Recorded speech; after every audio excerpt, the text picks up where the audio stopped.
And we're live. And we're live. Trampled Underfoot time.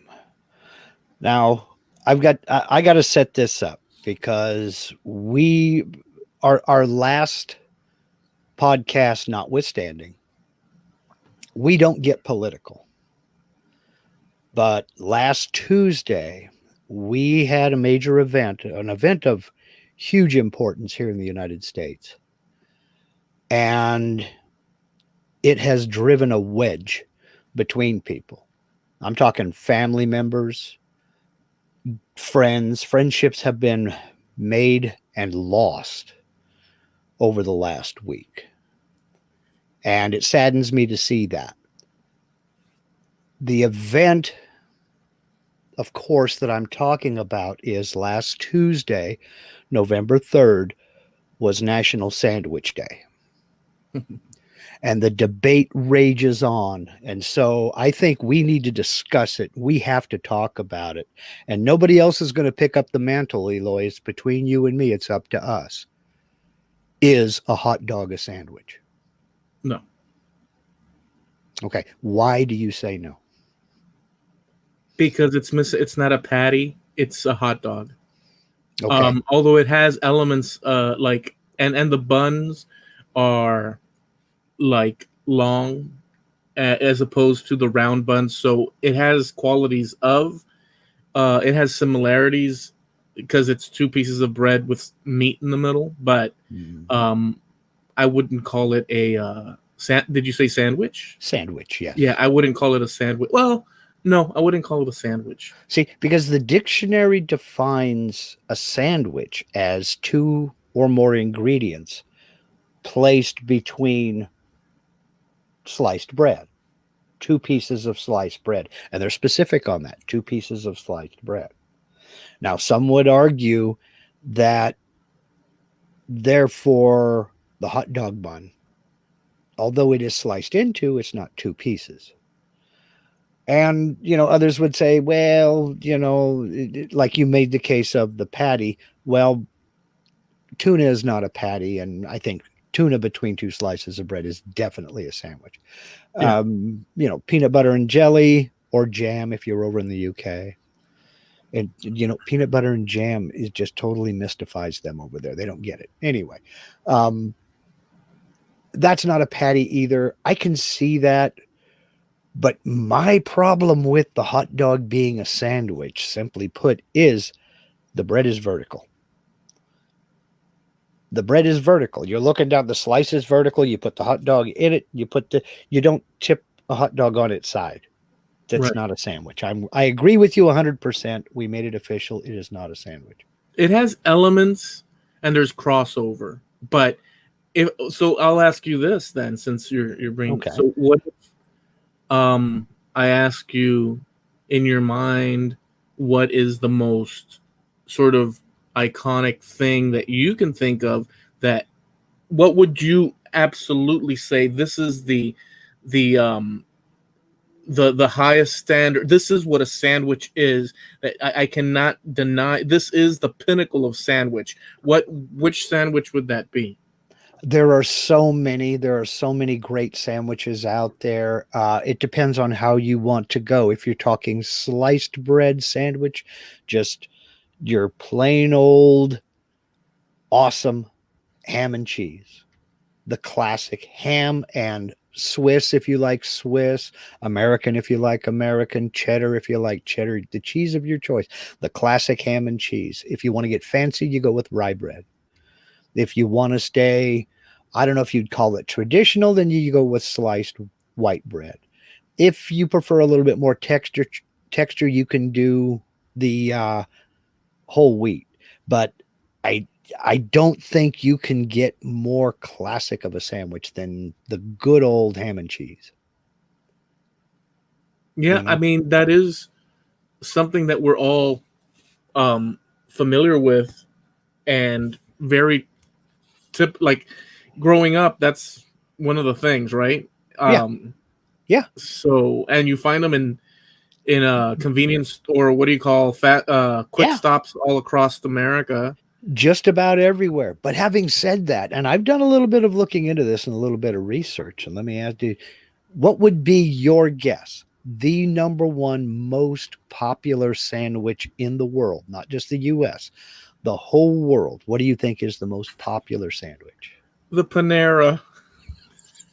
No. I'm just thinking, of some, some European town, and there's like these little croquette-sized, like finger foods and stuff. Meanwhile, in the United States, you've got like mayonnaise oozing out, and like freaking tomatoes sticking, and freaking. Well, it's the number one. Actually, we're the late ones to this party, but we kind of made it our own. But just about every culture that has sliced bread or a baked bread has some form of this sandwich, and that's the grilled cheese. Oh.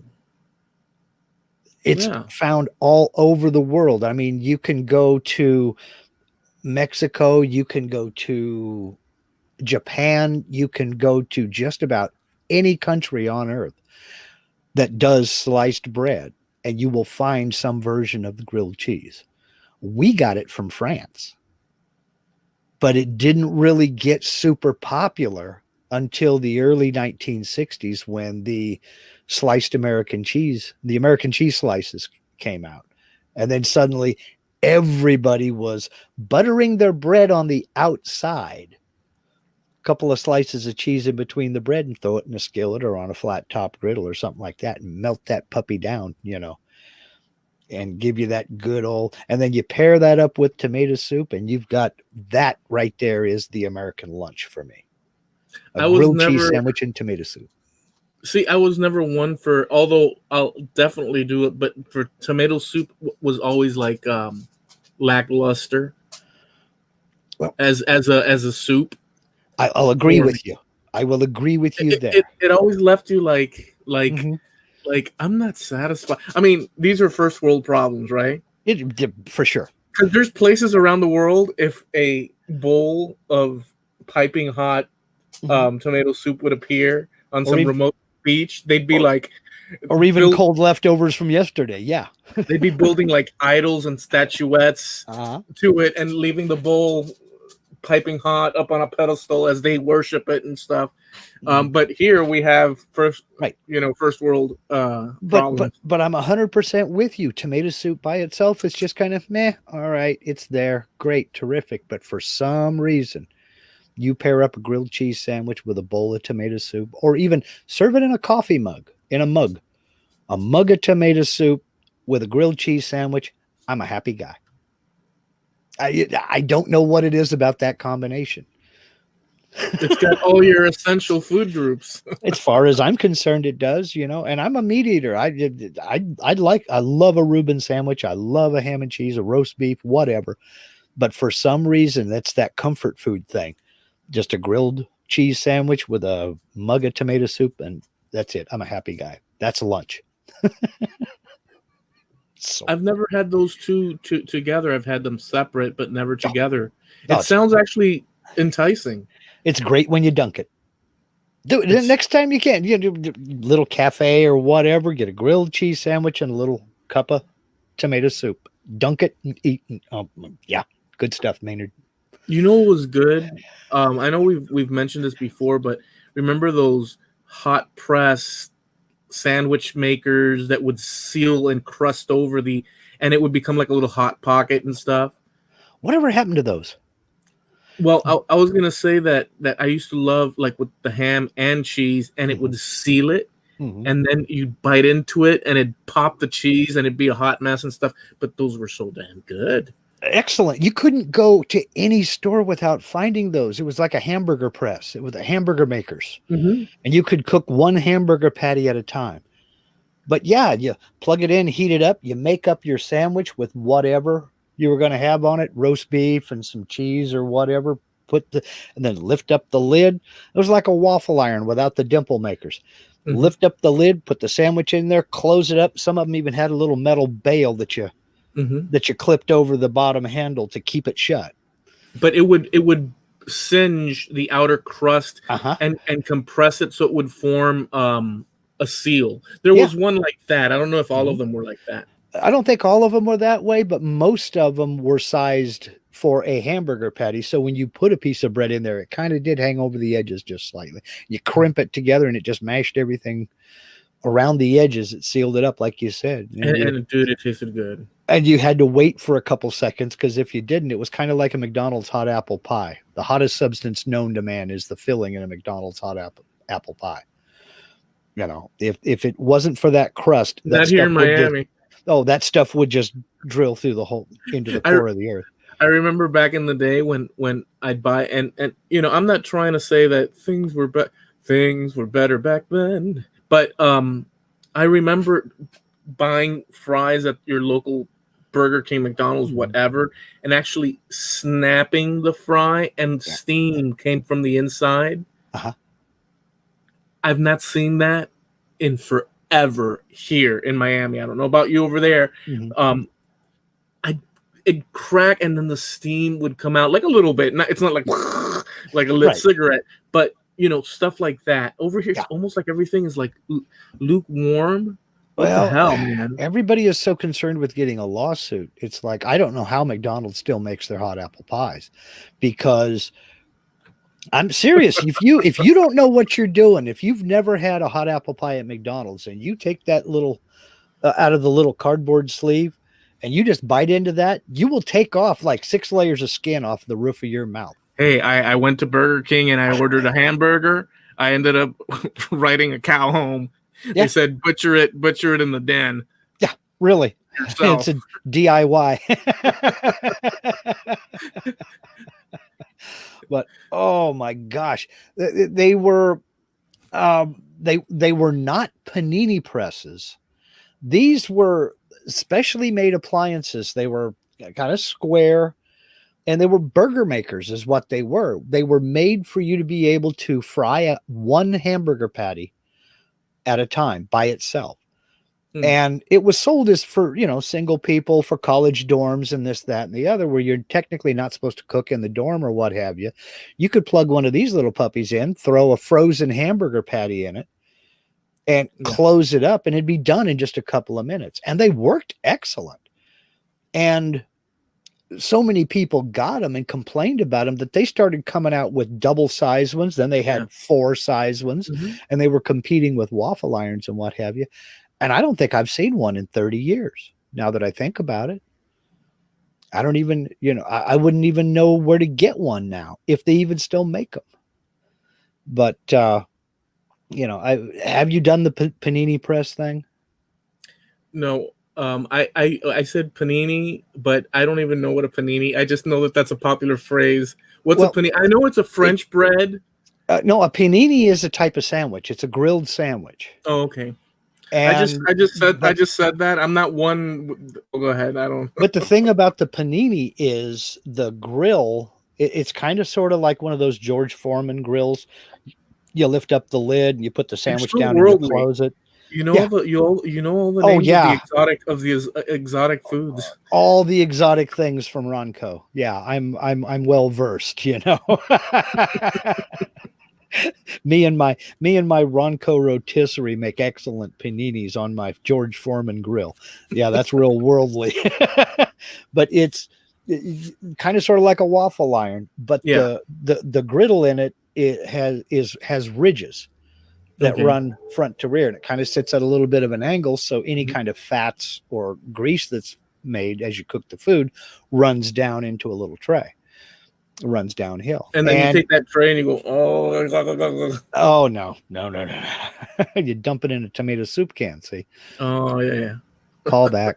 But the panini press kind of it's funny. It leaves these ridges, not quite grill marks, but almost kind of grill marks in the bread.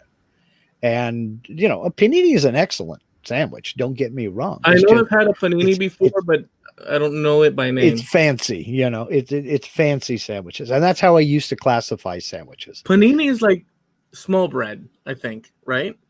No, the word translated panini, it's like a little. Panini. Well, I think if you want to get literal about it, I think so. Because bread in Spanish is pan, and in Italian as well. Right, and so yeah, you're right. It's a diminutive form, the little of the bread, little bread, but. the panini itself, if you go in looking for a panini, that's what you're going to get is a grilled sandwich, We of want. whatever type. We'll have 20 paninis, please. Oh yeah, and they'll love you too because they charge extra for the grilling part, which I never understood. But anyway, uh, so yeah, but the hamburger makers were not panini presses, but they were close. Damn, now I wish I had one. I really do. Now I wish I had one because you brought up the sealed up little sandwiches and everything else. Yeah. Now they have something like that for camping called a pie iron. You can get a rectangular. It's there's two kinds. There's cast iron and there's aluminum, and it's got a hinge at one end, and you open it up, you put your sandwich in it, you close it up, and it's got a little bail that you can clip on it, and they're on long handles, so you can set them down in the coals in the campfire. Okay. And cook your food that way. You can make sandwiches. Some people will put like a layer of pie crust down, then a filling, and then another layer of pie crust, close it up, and then bake that. And that's where they got the name of pie iron. They were for making little pies, kind of like the Hostess apple pies that you buy in the little envelope. Yeah. Makes them similar to that. Excellent stuff. But as far as an appliance you can plug into the kitchen, I don't think they make those anymore. No, I wish they would. They need to bring them back. I'm sure you can find something similar at least. Yeah. But you have the old standby, just flip over the grates on the waffle iron and you make the big press that way. It works. Imagine how the future will be. We'll have like a machine and you say you want pizza, you type in pizza, or see, look how I'm thinking so 19th century. You tell it no. See, I'm still thinking within you think it, and the machine no. You think it and it appears in your stomach. You don't even have to eat. No, like little pellets. How far is it gonna go? Right? How far is technology going to go? You see what I'm saying? Yeah, I do. Well, you kind of have that now. You just, Alexa, order pizza. And now everybody that has one of those is going crazy, telling it not to order a pizza. I apologize for that. But, it's the machine. You still have to communicate with it. But if you have it set up right, it'll order you a pizza, have it delivered, whatever. Yeah. We've gone that far. I mean, it's amazing. When I was a kid, I remember they were talking about the progression of food. It was like a meme of its own, where how long before you would just have food pills, where you would just pop one pill in your mouth and that was like roast beef, and another one that's mashed potatoes and gravy, and here's another one that was a green salad. That would do wonders for people's diets because you could eat the pill that's just enough to keep you healthy and strong and not overfilled. Because once it touches your stomach, it'll blink, blow up into the size of the mashed potato that you are serving. Yeah, but see, that opens up a whole different discussion because I think that food is one of those things in life that's meant to be enjoyed. I mean, yes, it has its utilitarian purposes. I mean, it's sustenance, but it's kind of like music or the company of a good friend. It's meant to be enjoyed and savored and something that you're supposed to look forward to. It's not supposed to be drudgery or work. In our world. Yeah, it's supposed to be something that you savor and enjoy. Could you imagine back in Egypt with like some sort of flatbread and like, they had the baskets and then that's your meal and you're sitting there with flatbread and like, who knows what the ingredient, that's your meal for the whole family. You're sitting there. Well, yeah, I mean, undoubtedly, and there are still places in the world where that's it. Yeah. But I don't know. I'm very old school on things like this, where we have tended, for most civilizations anyway, to gather around the hearth, gather around the fire, and eat together and tell stories and talk about legends and try to explain the things that we didn't really know. Oh, there's fire on the mountain. It must be caused by this god. And oh, there's thunder off in that direction. It must be this god. And the stories and the legends get spread that way. But people were there eating as well. And, it was maybe not consciously enjoying the food and enjoying the experience, but definitely enjoying one another's company, and bringing things down at the end of the day in preparation to go off into the hooch and go to sleep, wherever that is, be it a teepee or a hogan or whatever type of shelter to keep the predators away. But I don't know, that whole thing, that whole savoring of the food and enjoying the food and talking and laughing and joking with, your friends or your family at the table, thing is, it serves many, many purposes. And I've never saw it as an encumbrance. I've always thought of it as something that should be savored and enjoyed. So I don't think the pill form would ever replace. I mean, could you imagine inviting people over for dinner and you're having cup of soup and ramen? We have convenience food now, and that's for, let me get something in my stomach. I got to go get this done. But that's not really a meal, man. Yeah, there's something about the act of eating, because it's the hunt without the hunt. Because, and I'm just assuming, but we would go and search out and kill and gather. Mm-hmm. And the pleasure of bringing home the meal and then it being prepared and sitting around, and it was like a conquering, because we're all about this cycle of conquest, and then it's like a cycle: birth, life, death. Everything has a cycle, and even food. Well, we know where food goes. So, yeah. But even then, that's why in just about every culture, meals are so important. I have to. I have to. I think this would be a good time to throw out I think, because we're talking about food and stuff and all that.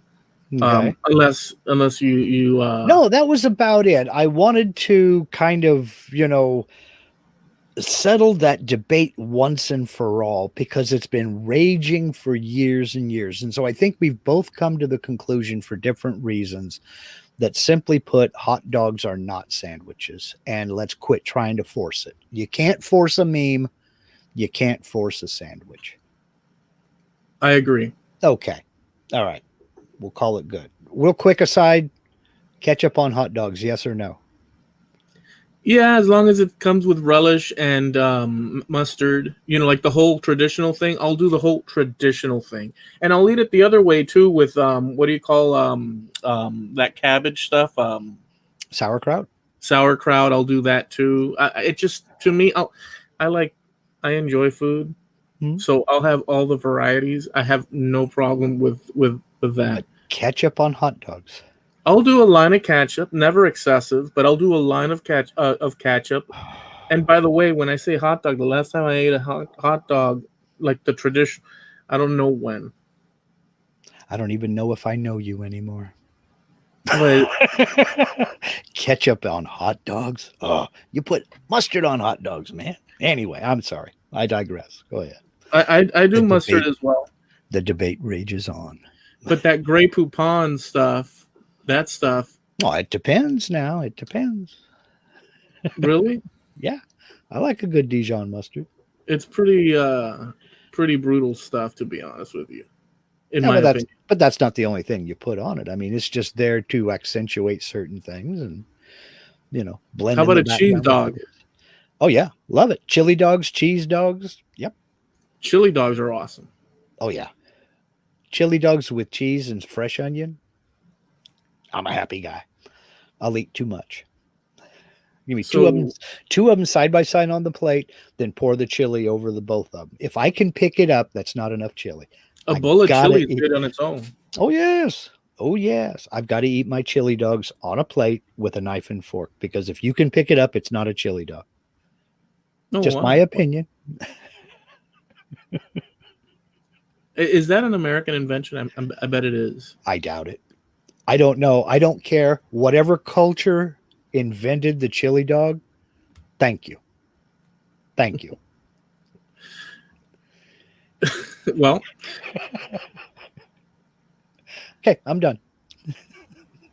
So my bit that I wanted to share with you was okay. I was going through just, you know how one gets into certain things on YouTube and it's like a rabbit hole within a rabbit hole and stuff. And I was, looking at, for some reason, ended up at Tombstone, Arizona in the Old West.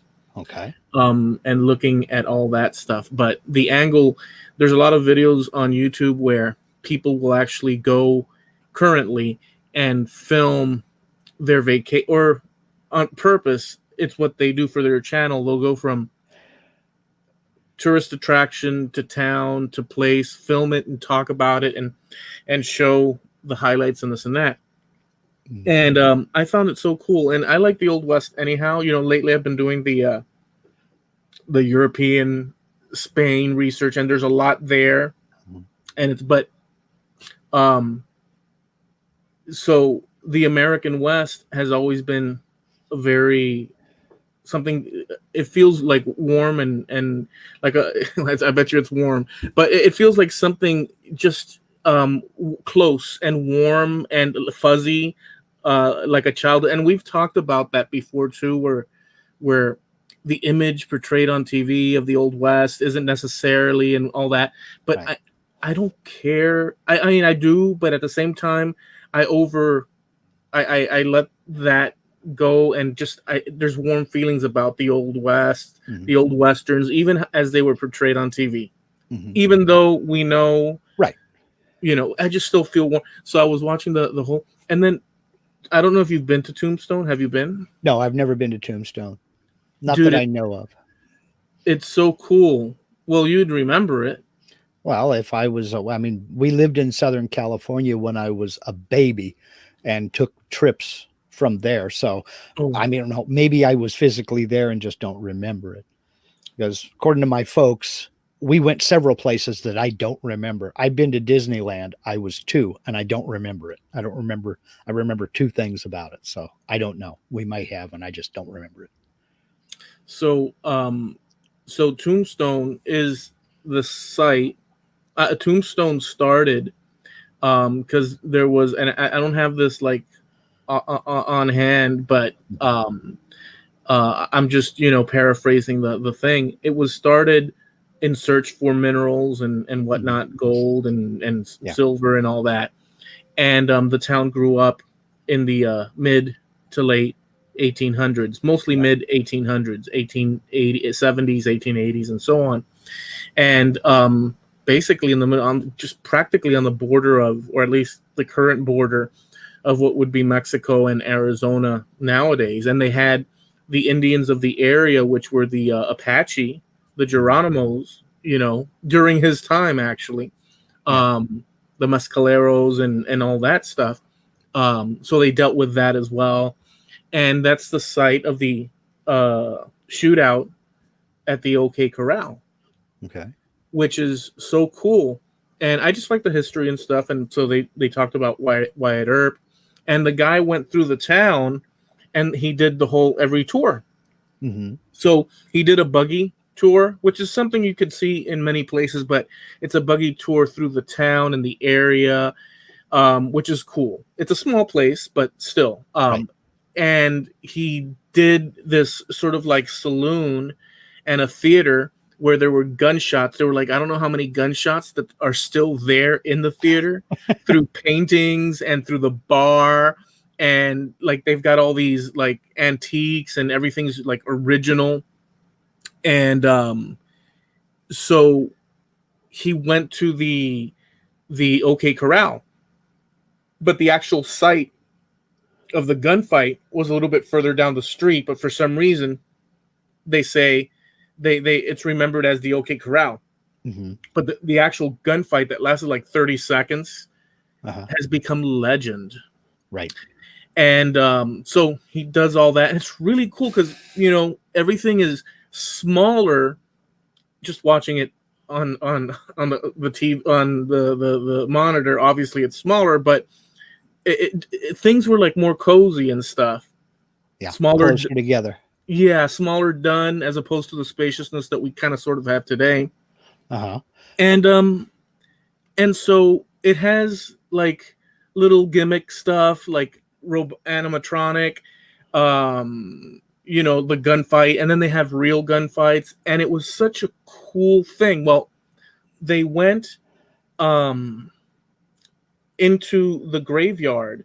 So there's the graveyard where they have the actual graves like sitting there, and you'll see Lefty or Two Gun Jim.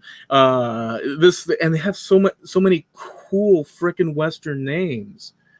I just loved it so much. Well, here's the gist of the thing.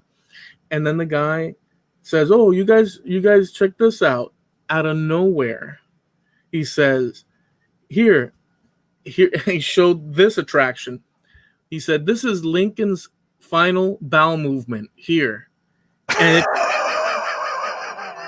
out of nowhere,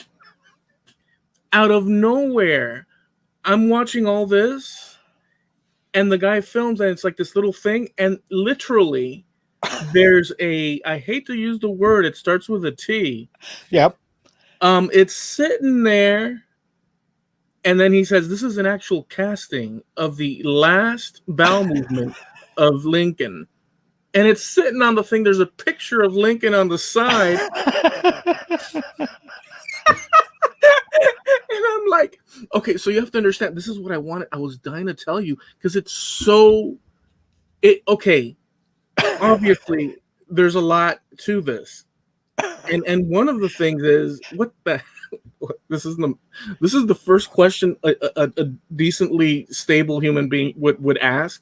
How did that turd oops, I said the word. How did that turd end up all the way in Bum Blam Boom, Tombstone, Arizona? Did it grow a pair of legs and walk there? But it was just a casting. It was a casting. Now let's think of that. Hold on. I haven't gotten past that. I knew that was somebody's job. That was somebody's job. Somebody had to take the real one, make a mold, and cast that one that you saw in that video. Dude, here's the thing.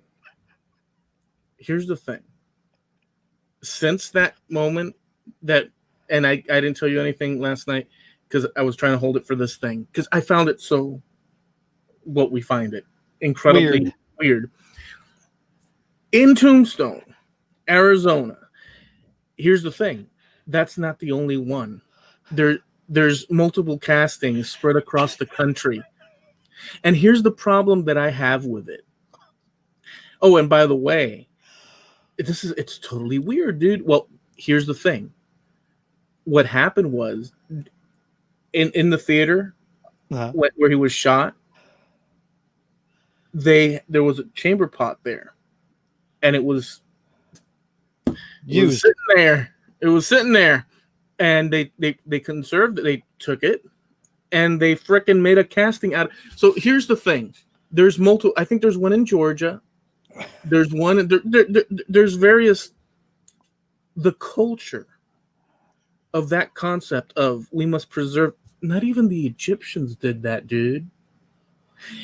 Imagine American culture in the mid 1800s, where that was something that they figured, because they also have Lincoln's death mask. Right. I knew that was a thing, but they've been doing that for centuries. Yeah. I mean, so you will find death masks all the way back to ancient Egypt, ancient Greece, ancient Rome. You will find death masks. Yeah. Which I get it because it's preserving. Now, the crappy thing about death masks is that they should do it when a person is kind of sort of in their prime, or in normal, not in the death stage, because the face is always not not the best, but whatever, it's better than nothing. Because they didn't have photographs and they didn't have this and that. But during Lincoln's life, I haven't researched this. They and when he passed, they felt it necessary and vital, because it was probably of national curiosity, but to conserve a I'm with you. Is so, because here's the thing, what can we learn from it? You know what I'm saying? Like, what historical, other than it's so, and then his picture. No, out of all the things that, imagine the president, and then it's just, oh my, it's just, dude, it was so bizarre to me. I felt like I had been slapped on the face because I couldn't work it in my head as to, other than macabre curiosity from the American public to that point. But I don't even know that. I'm at a. You're welcome. Yeah, thanks for that. Pardon me while I go gouge out my mind's eye. I don't even know how to process that. And there's nothing that I can say that's not going to be a bad pun. I just don't understand. I don't get it. I'm with you. I don't understand why anybody would be even curious. And the even weirder thing to me, you were talking about how this was a thing back in the 1800s. Oh no, it happened in your lifetime too. What did? Because, as everyone knows, Elvis passed away on the throne. Yeah. Somebody had to flush it. And there has been debate ever since of should they have flushed it or should they have preserved it. And my overriding opinion is, what the hell are you thinking? Why would you not just flush it? Who cares? There are some things I don't want to know. What his last meal was, I don't care. No, that you can know what his last meal was going in. Right. Okay. Fair point. I don't care that much about anybody who lives today or millions of years ago. If you're an archaeologist and you discover a ancient Neanderthal campsite and there happens to be fossilized stuff over in one corner behind a certain bush, I can understand that, you want to study it to learn about prehistoric man. But we're talking about someone who lived in the 1800s and another person who lived up until the late 1970s. Let it go. Let it go, man. Let it go.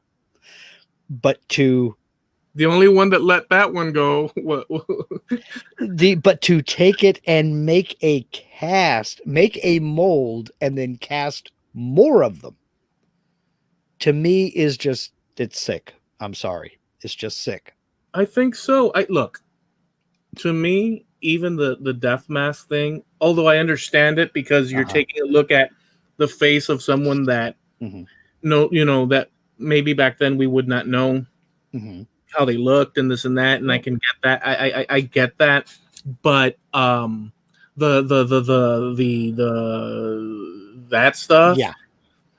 Now, it was a thing in the Victorian era, so we're looking at the mid. Which one? The mid 1800s to the late 1800s. It was at the the turd or the no. I'm fixing to say during that mid to the late 1800s to the turn of the century, it was a thing to take a person's hair. Oh, thank goodness. To trim off some of their hair, not all of it, but to trim off some of their hair, and they would braid and weave with it to make like watch chains or to make little accoutrements that would go on jewelry to hold a locket with either a cameo or a small painting of the person. I find it macabre. I do too, but I find it macabre. again, we didn't have photography. It's really unnecessary now, and thank God it's no longer a thing. But it was done in like remembrance.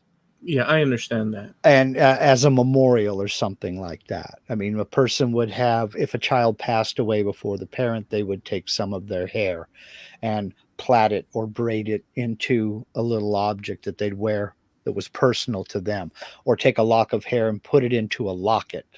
That was real common. And in fact, that's still done today sometimes, to take a little sample of a person's hair, put it in a locket that's worn around the neck. Well, maybe I was gonna say, maybe if it would have been a locket instead of, we would be okay. I would be okay with it, but dude, it's just unbelievable. Well, I guess we would have to understand, I don't know, the zeitgeist during that time, because Lincoln was both the most, at the time, beloved and the most hated president at the same time. And people were trying to preserve as much as they could, much like they did with George Washington. With George Washington, if anything had his name even remotely attached to it, people wanted it. You know, if you had an old theater ticket and you said, yeah, I was given this by George Washington, you could sell it for a high price. There's lots of fakes. I mean, think of, it's the old cliche of back east, you know, the sign on the above the inn's door, George Washington slept here. Well, if George Washington slept every place that had a George Washington slept here sign, the guy would have never been home, you know. Right. So they were just so infatuated with these people that I guess it goes to the ridiculous, you know. Yeah, he only had so many shoes, so there was only so many museums that could have this was President Lincoln's shoe. There's only so many that could say, well, this was the president's hat, you know, or his eyeglasses or whatever. So no, but it goes to the ridiculous. No, but think of this. Imagine it's just imagine like the museum, and then in one spot you have the hat, the coat, the this. And then and sitting on the table with two little metal prods, just there, you know. Here we have everything conserved. It's just a bronze pedestal under a bell jar, you know. Crumpets, anyone? I mean, it's Mark. I'm sorry, I can't. It doesn't work. So that's why I wanted to give you that present. You felt compelled to tell me all about this. I appreciate that. I wanted to give you that present because it rarely does something just totally. I swear to you, I sat there. You know what I thought when I saw it? WTF. No, but right after I said, "Oh, this is something that Mark's got to find." Oh, thanks. Appreciate that. And the way he sliced it in the video, it's like I'm watching horses, carriages, and freaking the whole saloon and everything. And then all of a sudden he pops in with that one, and I swear to you, dude, there's a poster on the side, Lincoln, and this thing sitting up on a mantle, and I was like, what the heck? So yeah, that was my offering for this evening. Oh, thanks. Literally and figuratively, yes. Well, just keep it away from the 3D printer, folks. You know how those people get. They'll be making replicas, and there'll be a file for it on Thingiverse. # not sponsored. But the Tombstone thing is cool. You know, they do the tourism thing, the tourist thing in each little place. Right. But it's become such a iconic Old West, story. The Lincoln thing is out of place even there because it has nothing to do. But somebody felt, let's add this attraction. Yeah. I don't know that attraction is the right word, but okay, I get your point. Living in the Nevada desert, so close to Virginia City, which was a gold rush town originally. They found gold in Dayton Creek and started mining for it, and all of their sluice boxes and their not so much dredges, but all of their pans and everything kept getting this blue junk in it that was sticky and gummy and fouling stuff up, and they couldn't figure out what the heck this stuff was and get it out of the way. And I mean, they were just dumping it off to the side because it was gumming up their equipment and they couldn't find the gold, man. Until one surveyor came through and said, well, the gold is not bad. I mean, you can get so much per ton of ore out of the gold, but why are you guys just throwing this silver over here to the side? And they're like, what? Yeah, this blue junk is silver and it's very fine. And of course, everybody went nutso, and it exploded into, for many, many, many years, couple of 100 years, well, over 100 years, the biggest single silver strike in the world. And it basically, that's what made Nevada a state, was it financed half of the Union side of the Civil War. Wow. It was brought into the Union real quick, and proceeds from that silver strike financed the Union side of the Civil War. But having lived that close to a boom town like that, where they had the mine tours and they had the old saloons, and it being Nevada, they had slot machines and blackjack tables and roulette tables and the whole thing. And each one of the little saloons had their own little theme going. A lot of it was done for tourists, but a lot of it was actual. It was genuine. And the newspaper that was there at the time, the Territorial Enterprise, that whole building is kind of set aside as a museum. You can go into it, and everything is behind glass, and you can go in and see it's all laid out like there was somebody working there. And the big attraction to that is their star reporter at the time was a guy named Samuel Clemens, who later became known as Mark Twain. And his brother, Orion, was a bit of a drunkard, and he had a big house down in Carson City. And there was, Mark Twain would go down to his brother's house, and there was many a lost weekend spent down there. But if you really like that kind of thing, you like the Old West stories and what have you, there's a book by Mark Twain called Roughing It. And a part of that book is him telling the tale of coming west from Missouri and heading out to Virginia City to go to work for the Territorial Enterprise, and riding on the stagecoach, not sitting up in a nice little chair, but there was actually so much mail that the mail bags lined the bottom of this wagon, and they basically laid on the mail bags the whole trip. Wow. Because they couldn't even sit. It was so jam-packed full of everything. It's really, really an interesting book. What's it called again? It's called Roughing It. And he tells the story about how they were coming out to Virginia City, and they got into this little valley, and they knew they were getting close to Virginia City, but they knew they weren't there yet. And the snow just started coming down harder and harder and harder, and they were in the middle of a blizzard. And they decided they were supposed to hit this stage stop, which would have been their last stop before Virginia City. And they just knew, we've got to stop here and set up camp, or we're going to be lost, because we can't see where we're going. We don't know where we're going. It's dark.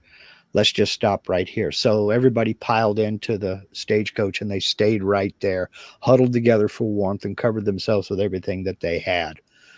One of them woke up the next morning after sunrise, and the snow had basically half buried the doors in the stagecoach. They finally got one door open, and they were about 10 feet away from the stage, from the stage stop. Oh, wow. They were like 10 feet from a wood stove and a food and coffee and the whole thing. That's crazy, dude. It's just like, son of, the fun part of this is that stage stop is where we lived. They named the town Stagecoach, Nevada. Oh, that's so cool. And the site was about a mile and a half away from our house, the site of that stage stop. How cool is that? Yeah. It was very cool. I mean, the history of that place was just absolutely wild. But to hear him tell that story, and he's describing the trip out there, and I know exactly where they were. It was just because I go there all the time. I live there. So Roughing It. Yeah, it's called Roughing It by Mark Twain. And it's the part about Nevada is fairly short. It's like maybe 160 pages. It's not a huge read. But then the second half of the book was when he left from California and went to Hawaii and walked around the volcanoes and everything else and all the different things he saw. He's a very good storyteller. Very good storyteller. But yeah, the Old West thing with me, I mean, I've lived out here. I've got ancestors who were part of that migration. So it's always been kind of personal. It's such a beautiful, it's such a, well, I think story and intricate, so many lives and so well documented in many cases that it makes it's not quite into our world. And I consider our world, even though it's not true necessarily, but passing the 1900s in this way, I consider it now it's starting, right? The whole, although you could argue that before or after there's a depending on but it's the century prior. Well, at this point, it's a couple centuries, and it was a time where, communication started. There was just enough where we have the information. So it's kind of exciting, to peer into the past like that. The diaries, the newspapers of the day, people would preserve letters, and there are countless historical societies and various different museums that people have donated things to that are being preserved just specifically so they have that information so that you could take that snapshot in time. I'll mention another book. It's called A Day in the Cow Column, and it's written by a man named Jesse Applegate, who was a distant cousin of mine way back. And he was the leader of the cattle column, they call it, on the great 1843 immigration. Wagon train split into two groups. One group that had no livestock, and it was just the people going ahead. And then the other group they called the cattle column or the cow column that Jesse was the leader of. And he led them all the way through from St. Joseph, Missouri into what is now Portland, Oregon. And he was a cousin of ours. And he kept diary the whole way. I mean, he was a prolific writer, and he wrote in his diaries, wrote letters, wrote lots of correspondence with people both back in the States and right there locally when they made it to Oregon. He was an explorer, discovered another trail from Fort Hall, Idaho, down through what became the Nevada desert and into southern Oregon and then up the Applegate Trail. There's rivers named after the man, the whole thing. He's a big deal out here. Not many people have heard of him outside of Oregon, but you can't live in Oregon for more than a week or two and not hear the name. But he wrote that book to kind of give somebody a little bit of insight as to what actually happened on the wagon train. And it takes you from, it's told in the third person, and it takes you from waking up in the morning until going to bed that night, and describes the job of each person on the wagon train, because everybody had a job. If you were old enough to walk alongside the wagons, it was your job to collect firewood. If you were an adult, and could fire a rifle accurately, you were part of the hunting party. Then you had scouts that went out ahead. You had people that did repair work to other folks' wagons to keep the entire column moving. And you had other people who were tending the cattle that would take them out a certain distance, let them graze, and then bring them in the evenings, and then build pens and everything. Everybody had a job, because this took several months to go from St. Joseph, Missouri into what is now Portland, Oregon. And this was, other than trappers and fur traders and the army, this was the first wagon train to follow what became known as the Oregon Trail. Amazing. And it was really, really something. So. Let me share with you early America, something that I don't have quite honed in, but it's a work in progress.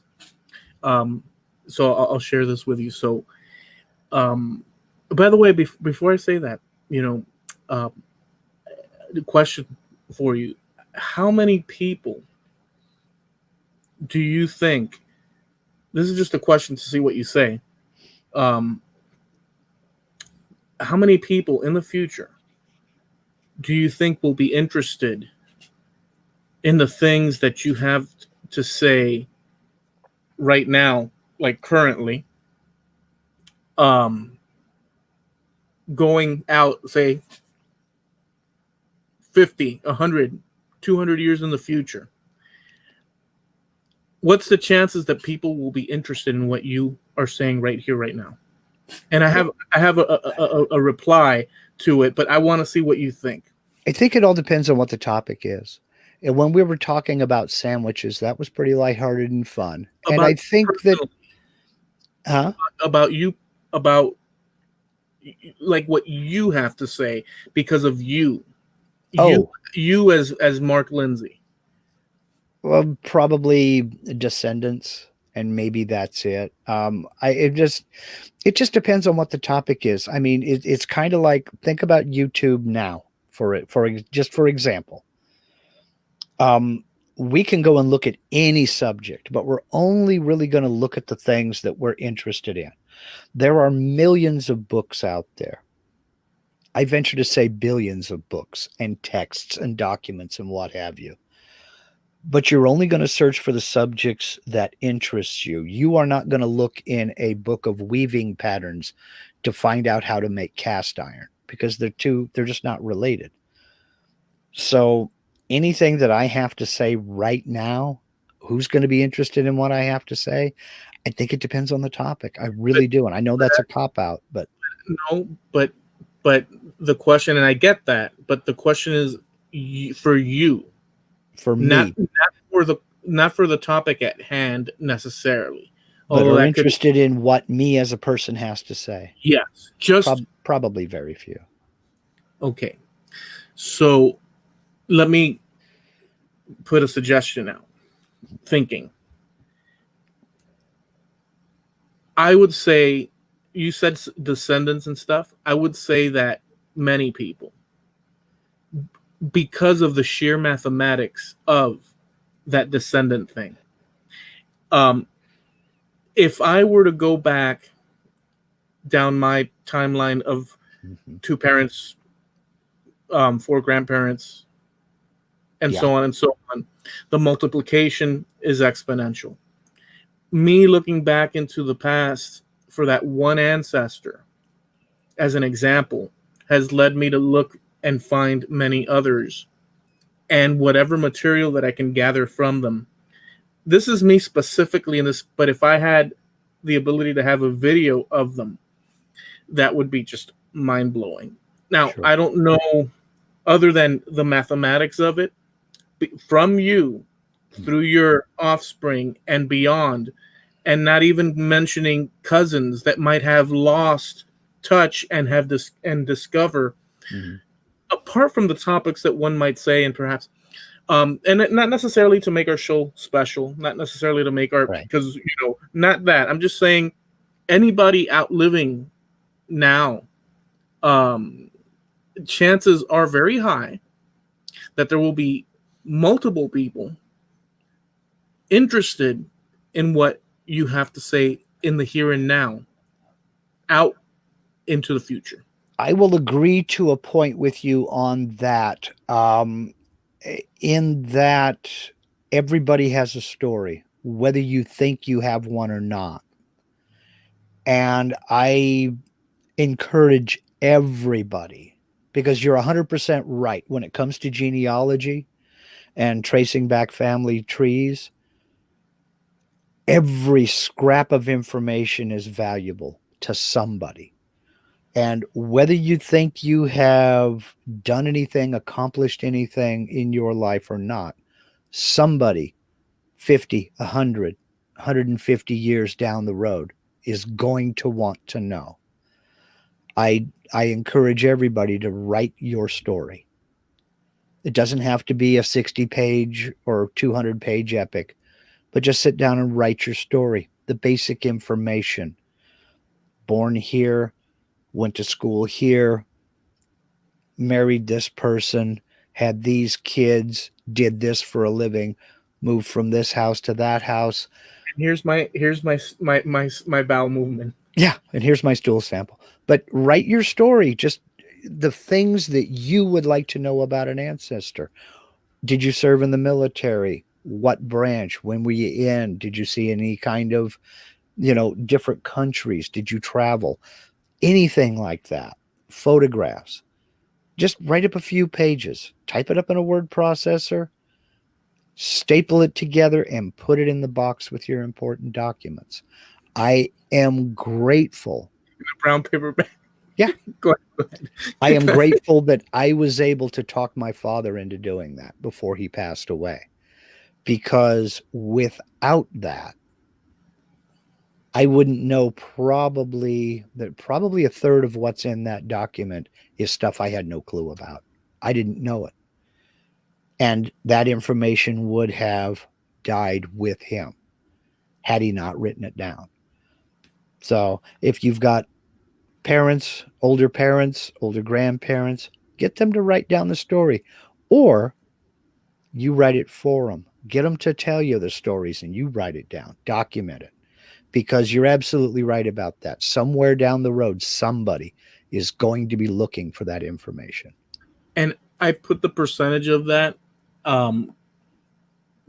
pretty much a guarantee, in my opinion, because the sheer fact of multiplication of people, and even people that have been cut off from their past, we don't know the future. But so what I'm trying to say is that even though one might think this is the here and now, which it is, sure, we do not know the repercussions of. I mean, none of our ancestors would have thought that their 15th time great grandson would even be looking for their information. Right. Well, because to a lot of people, to most people back then, it just wasn't that important. It was important to a few, especially those of the higher social classes. I mean, I'm going back to quote unquote the old country. The higher classes, they did keep track of that, and churches thought it was important because they kept track of it. Well, they thought it was important. I don't know which came first, but there was a decree at one point where throughout Europe, and some people started a little bit earlier than others, and this and that, between the church and the royals, they mandated that the churches start doing that, because civil registries came later, but the churches, so they felt that, but I think it was due to probably taxation. Well, it was due to that, and also to guarantee the lineage of the crown. Which is why. I'm saying for the mass population. I'm saying for the mass population. Yeah, but when you're talking about that, you're talking about property, the distribution of property. Yeah. Somebody passes away, does it go to the first male heir? Well, there are no male heirs. Now where does it go? You had to establish ownership of that property and where it goes and how it gets dispersed. So yeah, there's a lot of that. But somebody will be looking for that information sometime, somewhere in the future. So you're absolutely right. I think you're right. The descendants from the OK Corral, one of the guys that didn't have a gun on him that day, but was trying to get Wyatt Earp to surrender. He didn't get killed that day, but a couple of years later, got killed, and his burial site is unknown.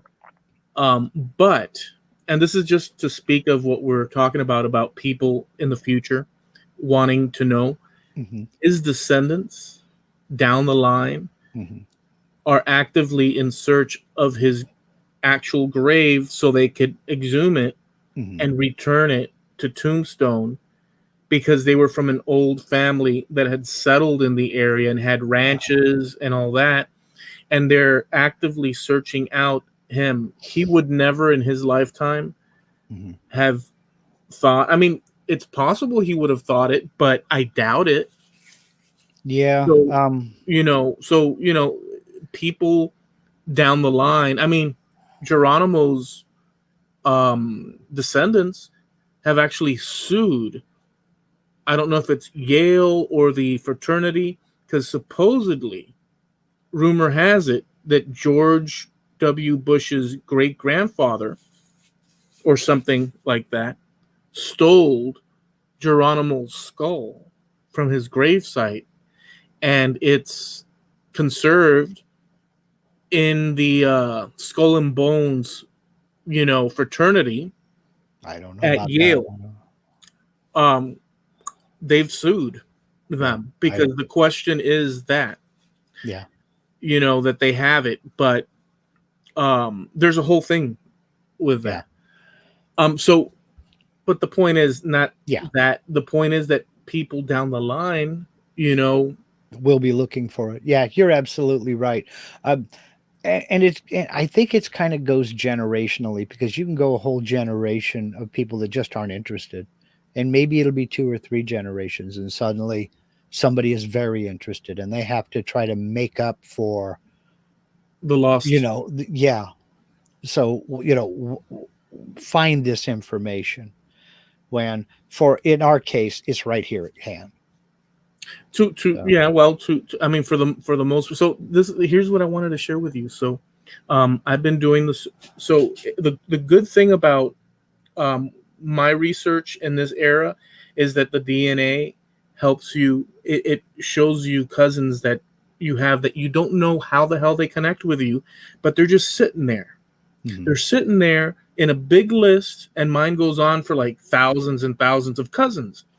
But you got to figure out, well, through their trees, how are they connected? Yeah. And it's weird, because I literally, and we've talked about this, I think you'll like the story that's going to come up right now, but just to set it up, I think it's very weird.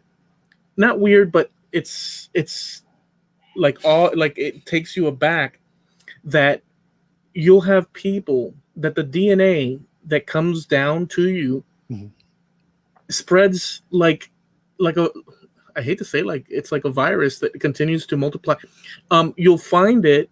I've found in Canada, throughout all of the United States, Mexico, South America, the Caribbean, Europe, all parts of Europe, everywhere. It thins out as you go towards like Asia, but you can even find some people in Asia. Now, it doesn't mean that one is Asian or one is this or one is that. It just means that the DNA from that beginning person, whoever that person might have been, they had various children, and one of those children carried that same DNA you have with them to, let's say, Mexico or Japan or whatever. And then all of a sudden, when you do the test, all of a sudden there's somebody in Japan that has a chunk of that common person in the past, and therefore your cousins by default, because you're coming down from one line. And I just find it fascinating. Well, I don't want to say a high percentage, but I have like 5 to 6% of Scottish, and then 4 to something percent of Irish. Okay. Those two. And together it's like an 11 or 12%, whatever, which has been like, well, I don't know, because my whole tree goes to Spain. Literally, it goes on both sides. It just goes to Spain and Spanish people, literally. But something's got to be. It's got to be something there, you know. And so I came across an interesting thing with all these people that I result with, and I did like a little triangulation. And here's the thing: in the 1700s, there was a dude in Ireland. Somehow ended up in the Canary Islands, and that family became Hernandez. Oh, really? Yeah. And they, in the 1700s, what happened was they traveled to Louisiana. And I looked at, and I have like 10 people with like French and sort of that whole Louisiana thing, that whole thing, where you have all these mixtures of. And what happened during the 1700s in Louisiana, it was during the time that Spain had control of, it was Spanish Louisiana territory. So it went all the way. And then I don't know if it was the French, then the Spanish, the French gave it up to, I don't know how that worked, but then eventually it was purchased, the Louisiana Purchase. Yeah, we bought it from the French. From the French. So this is probably before, I don't know how it worked, but there was the time when the Spanish controlled Louisiana, and there was a Spanish governor of Louisiana. And they talked with the king or queen at the time in Spain. They needed to populate, because there was no they needed to populate this place, Louisiana. And there's like 3 or 4 parishes that I show results from. Yeah. I've never been, or I'm sorry, I have been, but I've never, I have no connection to it that I thought within. Well, this family was one of many. They said, we're going to send these Canary Islanders to Louisiana. And their offspring to this day are called Islanders that live in like a few parishes in Louisiana, of which I connect with. But rather, I don't want to say in an oddball way. Yeah. In an oddball way. Now, the thing is this.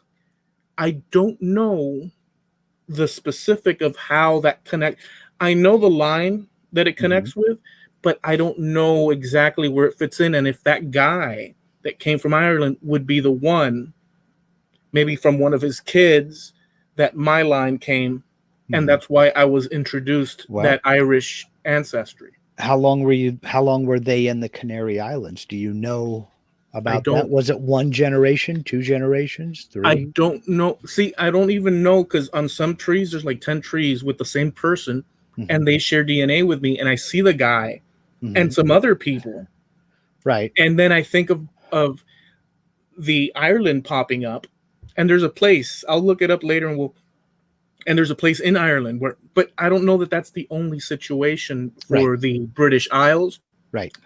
But the point is that there's something there, and it's fascinating because I do have the ability that there's a bunch of people that I match with.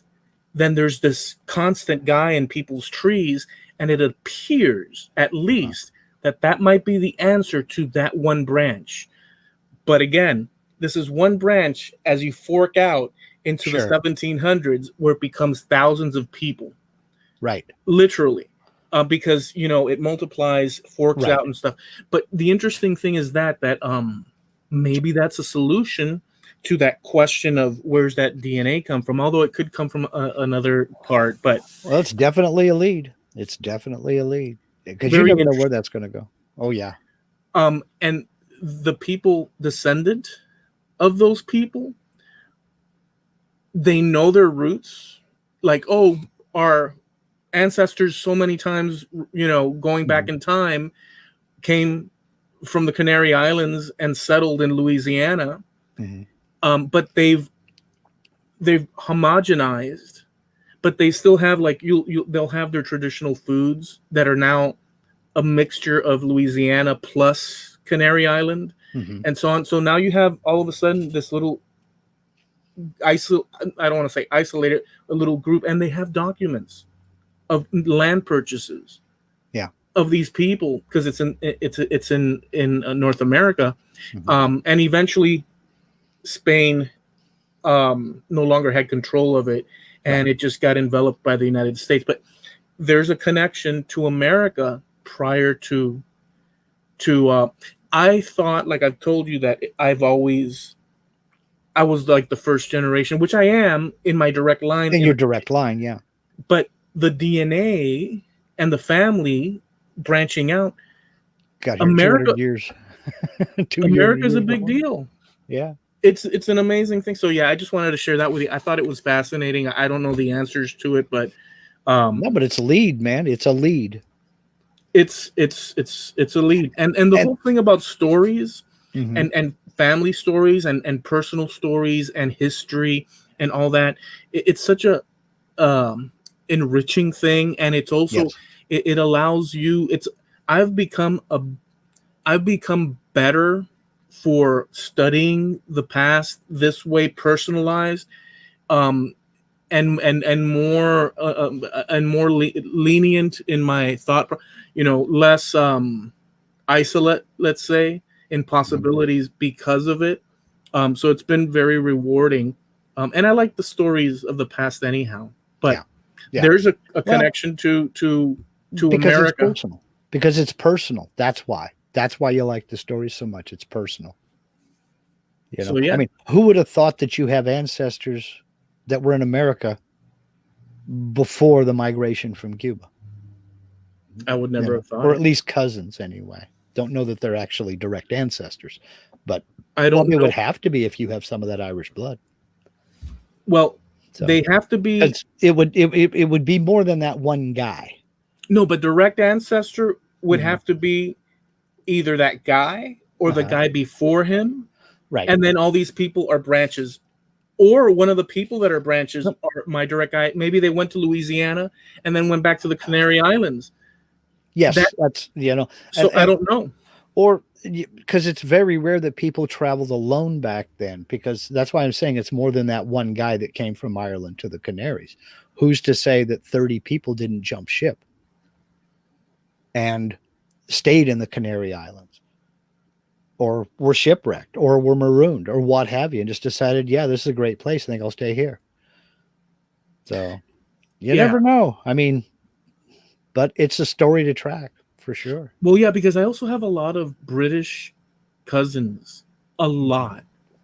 And they pop up all across the United States and even in, descendants, I'm sorry, and even in England. What do you call, what's this place? Australia and Australia, not to mention French people. So it's kind of like when you're looking at these things, you're like, I have this one tree and I'd like to think, because it's nice and tidy, I'd like to think that it all goes back to Spain, which it does for the last 5 generations.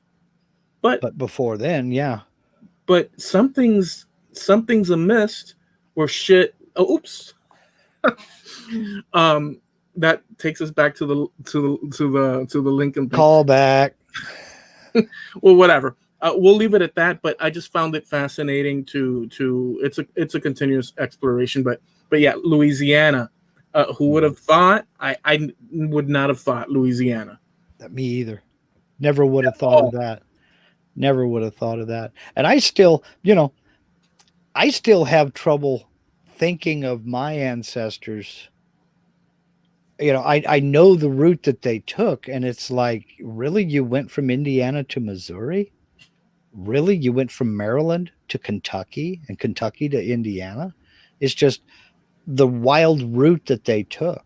We're not really sure. We think they came over from England into Maryland, and before that from Scotland down to England, but we can't document that just yet. So it's just kind of, people go all over the place. So I'm sure that I'll just say this because we've talked about it before, but I'm sure that at the very least, you'd get headway. That if you did the DNA through the ancestry, because the thing is with the one that your old man did, it's cool because it does the ancient going back, but it's for modern people and the setup for you to study. And if you were to do that, I'm sure that your cousins that you would not, that would start to, I think that would open up the door. He did link it, and it's time for full disclosure here. He did link that to his ancestry, family tree on Ancestry. Oh, okay. He never gave me the password, and I can't get into it. Oh, geez. So I don't know. And that's where it sits. It's a massive question mark. I don't know. So, is there a way to contact them and say, hey, listen, this is the story and I'm the son? I'm sure there is. It's just I haven't done that. Yeah. Haven't gotten to it. It's on the list. Because at this point, I'd like to know. Because the Lindsay DNA project, what they did with all this with the Lindsay DNA project is they did they did the big Y deep dive, and then they did a couple of other deep dives into it. And what they're trying to do is they're trying to trace which branch of the Lindsay family goes in which direction and looking for common ancestors and finding those common ancestors. We know that we're descended from Gilbert de Ghent, who came out of Belgium into Scotland.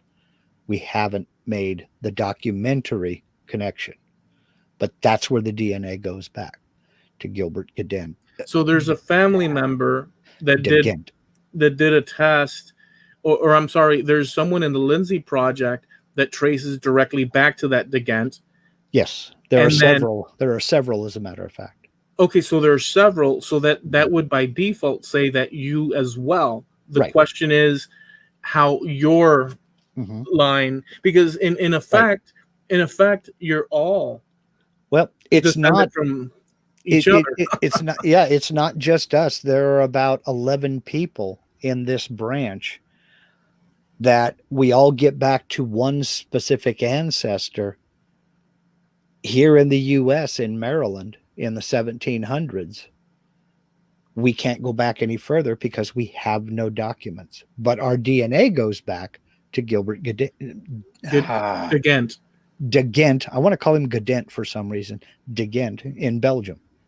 And that's all we know. That's amazing. That's freaking awesome, dude. Yeah. We can trace the name, but we can't trace the paper trail. The paper trail. Or even the people. So. Yeah. I think it's about time to land the plane. It's been about an hour and 20. Yeah, I think so. We do want to mention that we have a website, and it's trampledunderfootpodcast.com, and you can catch our past episodes there. We do run the gamut of different topics, everything from, history and things like what we've talked about today, touring different little dives across the country, music, current events, and just everything under the sun, really, and we have a good time doing it. So go over to the Trampled Underfoot Podcast.com website, and you can catch our past episodes by selecting the Wayback Machine button, and that'll take you to our past episodes, and you can enjoy those.